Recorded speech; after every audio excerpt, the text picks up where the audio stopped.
Mas Radit kan terkenal dari Twitter. Ya.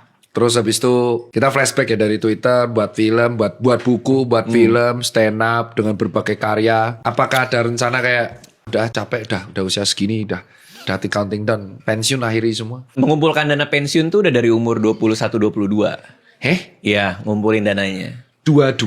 Iya. Literally 20 tahun yang lalu. Iya, ngumpulin ya. Iya. Mencoba mengumpulkan secara sadar ya. Ya. Ya. Tercapainya di 2019. 2019 berarti sekitar 35. oh iya berarti seusiaku sama. Sudah tercapai artinya punya satu bucket uang yang dia naik terus tiap tahun. Kalau kita ambil kenaikannya itu mengalahkan inflasi. Artinya kalau kita ambil selamanya uangnya tidak akan habis. Oke. Itu di tahun 2019. Rencana pensiun umur 40. Udah lewat. Udah lewat. Karena ternyata di grup-grup pensiun yang gue masukin itu semuanya bingung. Gue udah bisa pensiun, now what? Mereka udah pada berhenti kerja, mereka udah nggak kerja lagi, semuanya bingung. Gue ngapain? Jadi gak ada kerjaan. Nggak ada kerjaan, bingung, tiap hari marah-marah. Iya kayak gue harus ngapain? Jadi mau nyindir saya itu. Mau nyindir saya itu tiap hari marah-marah. Soalnya lihatnya ke saya kayak gimana gitu. Enggak tiap hari rambutnya pink. Bukan beda. Ini nanti kesenggol. Oh iya maaf. Saya risih dari tadi lihatnya. Sang itu chaos ulang dari awal syuting kita. Oh iya. Tiap hari marah-marah terus. Ya frustrasi, uring-uringan di forum pensiunan itu. Terus batal pensiun. Gua akhirnya mencoba nge-reframing pensiun itu apa. Jadi bukan pensiun dari sesuatu, tapi pensiun untuk sesuatu. Jadi bukan pensiun dari pekerjaan, tapi pensiun untuk apa? Oh, itu baru tahu aku istilah itu. Seru ya? Baru tahu istilah itu. Seru ya? Itu dapat dari buku mana itu? Aduh, dari forum, dari macam-macam. Pensiun itu bukan pensiun dari sesuatu, tapi pensiun untuk apa? Ngerti gak sih? Asli ya, paham. Dengan reframing itu kita jadi ada yang pensiun buat berkebun, ada yang pensiun akhirnya mau punya lahan sendiri, punya apa. Ada yang pensiun akhirnya pengen membesarkan anaknya dengan lebih baik. Pensiun for what? Iya, nah pensiun tuh buat gua sekarang adalah untuk bikin cerita-cerita yang baik yang bisa orang ingat. Lewat stand up comedy, lewat apa, lewat podcast, lewat macam-macam gitu. Itu aku nggak tahu tuh. Aku nggak tahu pola pikir ini. Kupikir pensiun tuh ya aku ninggalin kerjaanku di usia 40, aku hanya menikmati. Karena kayaknya Dokter Tirta mungkin ada di fase yang agak serupa nih.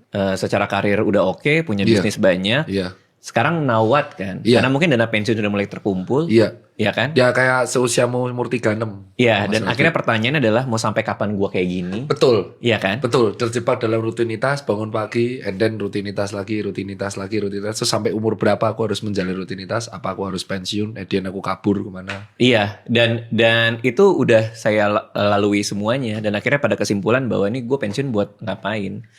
Dan sekarang yang diisi adalah hal-hal yang emang bikin bahagia aja sih.